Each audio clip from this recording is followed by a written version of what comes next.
Hi everybody, and welcome back to this YouTube channel. I know I haven't uploaded anything here in absolutely forever, but I was slightly inspired by a friend of mine, Eric, who's maintains somehow, I don't know how he does it and how he finds the time, a really active YouTube channel, which I'll link in the description below and highly recommend you check out. Recently Eric did a Mandalorian helmet which I printed out for him, and he customised that, and just a bit inspired by him and the work that he's been doing, I thought I'd try and revisit this this channel and see if I could maintain some sort of upload, even if it's not terribly regular, and maybe try and upload shorter videos rather than longer ones, which is what I tried to do in the past and completely failed and gave up.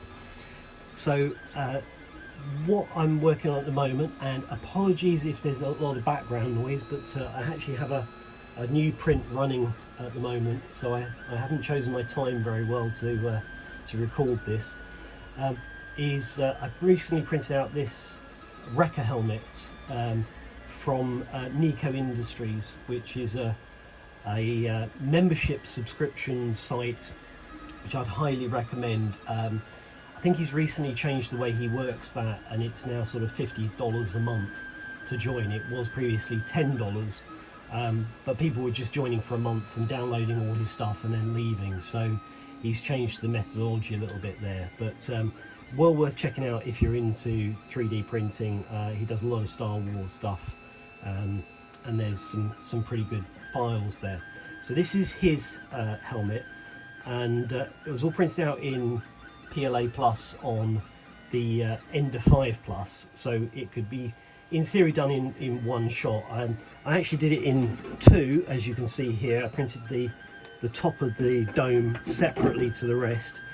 It just meant I could avoid an awful lot of supports around the top of that, the visor here, because that was printed flat, meant it needed almost no supports at all on the entire model. So that saved a bit of print time, a bit of filament, and a bit of cleanup. So what I'm going to do is sort of work through this particular helmet as quickly as I can. I'm not aiming for perfection here, I just want it as a display piece really.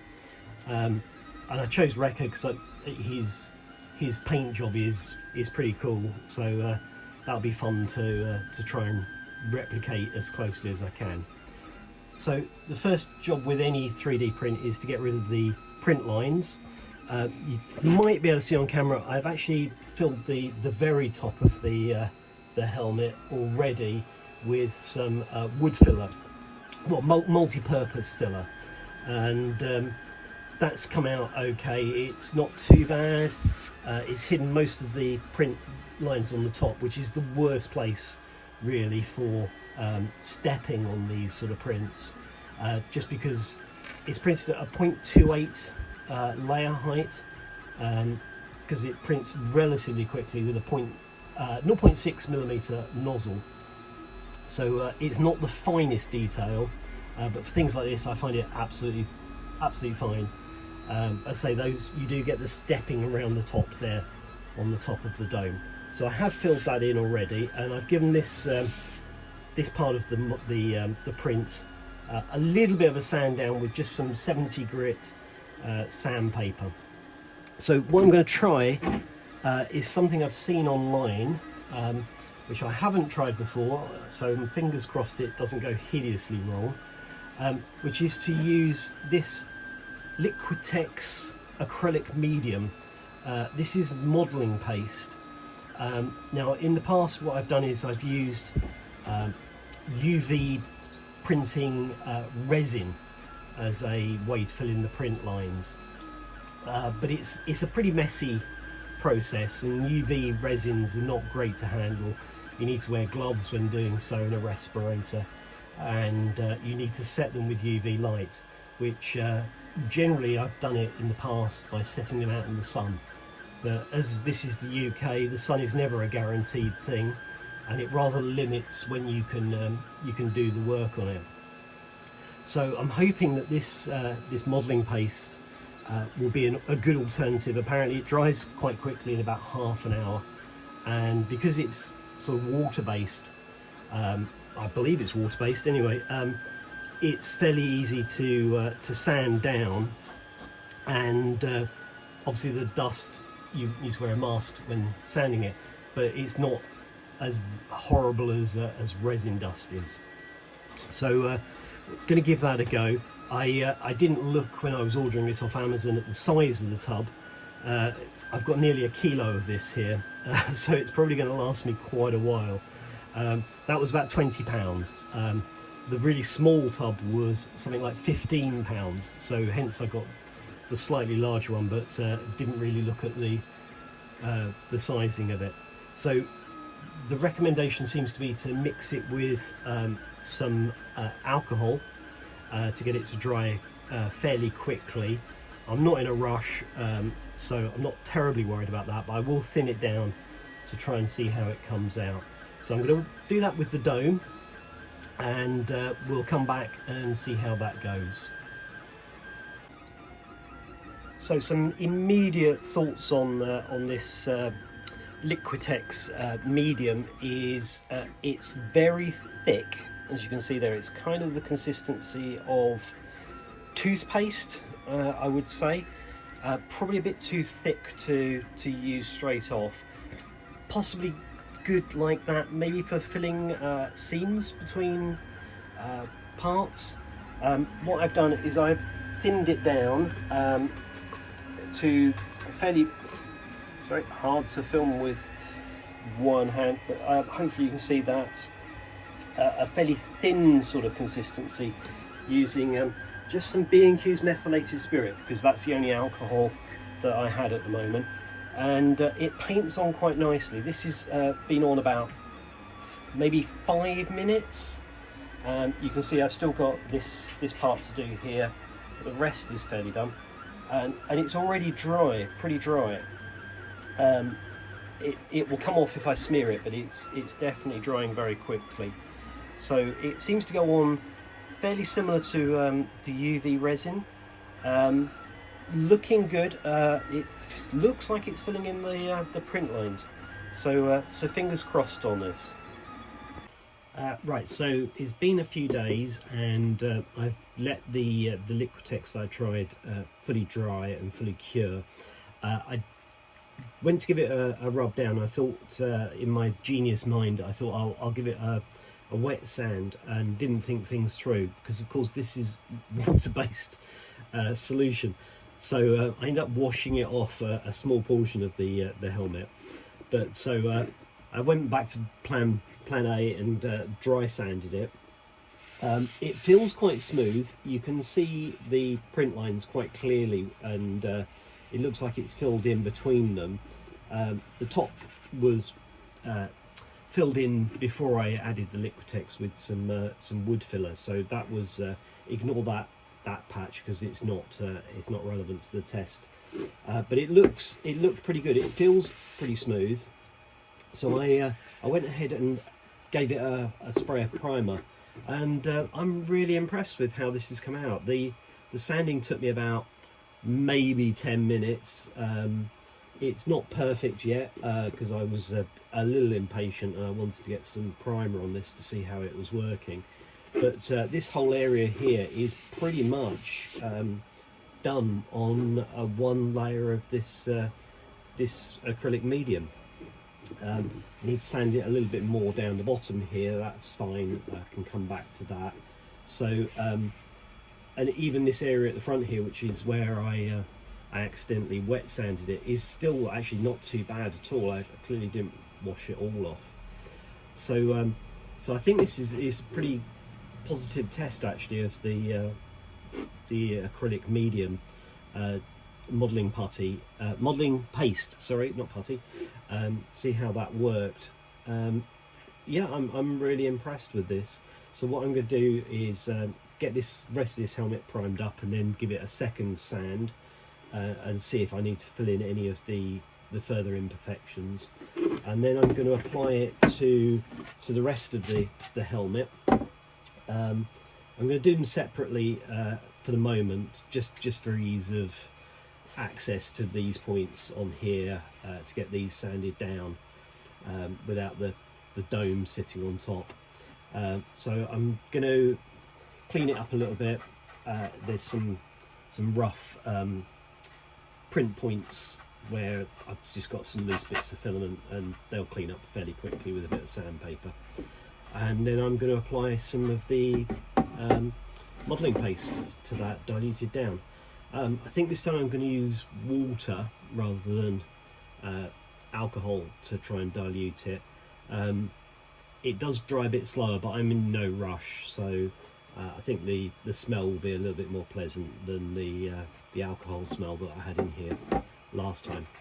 So yeah, so I'm going to get this cleaned up a little bit, and then get the paste onto this and see how that goes. So it's been a few weeks since I've recorded anything for this this video. As you can see, things have moved along quite a decent way now. We left it when I was going to put some Liquitex onto the bottom half. I used water-based. I diluted it with water for that step. I'm kind of, either is okay, I would have said. The alcohol-based one, the alcohol evaporates off quite quickly, so you end up with quite a thick paste quite rapidly, whereas the water-based one stays a little bit runnier for longer. I found it didn't fill in quite as well either, so I put 2 coats on here. Subsequent to that, I've obviously sanded it down and given it a coat of filler primer, which I'm using this one, which is a filler primer, to just get those last few imperfections. This is the cheapest one I could find on Amazon at the moment. It's still about £6 or £7 a can, and I'll probably go through at least a can doing this. I also made a bit of a tactical error. I took this out of the garden to sand it down, and I left it in the conservatory over a weekend, and it got quite hot out there. I'm surprised that it did it, but I did get actually a little bow in the top of the helmet. I don't know what it was resting on, but clearly it was resting on something, and there was a little indentation here. I managed to get most of it out with a hot air gun, and I think the rest is okay. This is Wrecker's helmet, so you know, a little bit rough and tumble with him is pretty acceptable. So I found the Liquitex being pretty good. I found it much less smelly than the resin I was using previously. It's very easy to sand, and 2 coats of it did, I would say, 90% of the print lines. The only thing I'm left with on here is I stupidly, when I was cutting the file for printing, I didn't spot that the Z seam ran all the way down the front of the visor. The mouth, whatever this part here is, which was my own fault. I should have spotted it. I just didn't notice it at the time. The Z seam is where the printer starts and stops each layer, and you can get a little bit of a bulge on it. So that's been sanded right down. And the only other thing I'm left with, don't know if the camera will even pick it up. Yeah, I think it does. This seam here, this is where the filament ran out, and I had a bit of a tussle changing it over. I've ended up with a small gap which I need to now fill in. It wasn't obvious until I put the this primer on, and it's the same on the other side as well. Anyway, so we've moved along quite a bit. I'm happy with the finish now. There's a few lines left on it, but this is going to be painted mainly black, which is very good at hiding those sort of little imperfections. So it's really whether you want to spend forever sanding it down, or whether you're willing to accept a few print lines being visible. So I'm going to get on. I'm going to fill in these 2 little imperfections here. There's a couple of little dings in the back, which I can't even spot now. Somewhere here, yeah, there's some little dings in the paintwork, which needs to be filled in. because they are a little bit too noticeable. And then I get this into grey primer and then black, I think, and the next step will be starting to actually paint it, which is obviously the most fun part. Sanding and filling and sanding and filling and sanding and filling is never a great way to spend your time. So that's where we are at the moment. I'll leave it there and hopefully be back in a short while with the next step on the painting. Right, so I'm kind of getting there with this Wrecker helmet now. As you can see, I've been putting some of the detail painting onto it. But one thing I wanted to sort of talk about briefly is the accuracy of this particular model. This is, I think I've said at the beginning, from Nico Industries. He's part of his Patreon. But in trying to get images which allow me to sort of get the sketching for this done, I've realised it's quite inaccurate in a number of ways. Now, I don't know if maybe this was based off early Series 1 images, and the other images I'm getting maybe are from the second series. You know, that's entirely possible. But there's a number of things I just wanted to point out if anybody's thinking of printing this. Firstly, the bridge of the nose here doesn't have this sort of step on it. I'll try and find some images to show side by side, but you can see there that there is a it's on two levels. It's meant to be flat across here, and then across this piece, this is meant to be raised in comparison to the rest of the lower part of the jaw, and then this is completely flat on this model. Also, the ear pieces are completely different. These are just sort of some boxes that have been added to the detailing. It's meant to be sort of some more detailed pattern. It's like a sort of I don't know what you call it, triangular piece on there. The back piece is, sorry, try and get that in shot, is more like a Mandalorian perhaps than anything else. Again, this is much wider on the other file. So there's a number of distinct differences. Also, this indentation that's on the side should be much more pronounced, much bigger. And I think the dome is a little bit too round, a bit too distinct as well. So there are a number of differences, and I do want to point that out. The Galactic Armory file does seem to be much more detailed, and it looks like potentially even that's the file that's used by the 501st when they're doing their details on what you know, the helmet needs to reflect. But we are where we are. I'm going to finish this off, obviously. What I need to do is get some in looking at the images, I've discovered I thought it was all black. It's not. There's a grey piece that goes around the side of the dome, and this well, from the ear backwards along here is also a dark grey. So I've just been down to Halford's and picked up some Volkswagen Urano grey, which I'm hoping is about the right colour. It's a non-metallic. There's not many non-metallics still for sale in Halford's, so we'll give that a go and see if it comes out about right. But yeah, so, and just to say, for the teeth and the detailing on the front here, what I've done is I sat on the computer and with some images and drew it out in pencil to start with, and then just went over it with a fairly scrubby old brush, because I figured this is what Wrecker's sat in his room doing in the evening, to actually decorate his helmet the way he wanted it.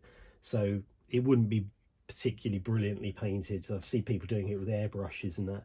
I figured, no, paintbrush probably the way to go. And obviously you can see all the brush marks in it, which I've left deliberately. I've started this, but I need to draw in the semicircle up here, and then there's a white band across the back as well. So next update will probably be finished, I think, and yeah, I mean, it's been a fun build. The few experiments on it, which I think has worked well, and hopefully it'll be a nice one for the shelf. Well, as you can see, Rekka's all finished. He's all painted up. He's got his visor in place, and I've even added some padding to the inside of it so it fits nicely, nice and snug. So not really much to say following the last update I did on this. I did get on the grey panels at the back, and I'm kind of assuming this is perhaps the factory finish for this helmet, although we've never seen this helmet on anybody else, so who knows. I think it's the right shade. I quite like that for that panel on the back. And the other thing that I've done is obviously just finish off the front. I've added a black line around here. So in the last update I pointed out some of the errors. Well, let's not call them errors. There may be variations on what the helmet looks like. And this piece here is meant to be, this piece all the way round, in fact, is meant to be raised in comparison to this piece, but it's not on this version of the helmet. So putting that little black line in there just made it look a little bit more like the reference photos. I put on the 99 in Orabesh on the top. The other problem I had was getting in these lenses, because the back surfaces aren't level, so that actually took me quite a while and quite a lot of fiddling to get it in a way that it would actually fit. I had to pack out the top here with some double-sided foam, which sticks it on the top, and then hot glued on the bottom. And inside I've added, I don't know if that's really very visible, but in the shadow, but some foam blocks and some padding in the top just to lift it up so that it fits my head. It is quite a big helmet, so it did need quite a lot of padding on the inside of it. So that's it. Rekka's done. I would say I'm 90% happy with the way that the paint is, 80% happy with the file. I'll do a little bit more research before I start printing next time to make sure that the file represents better the image that the representation of the helmet on screen. So thanks for watching. If you've enjoyed this video, please do like and subscribe and do all those things that everybody always tells you to do. Thanks, and take care, everybody.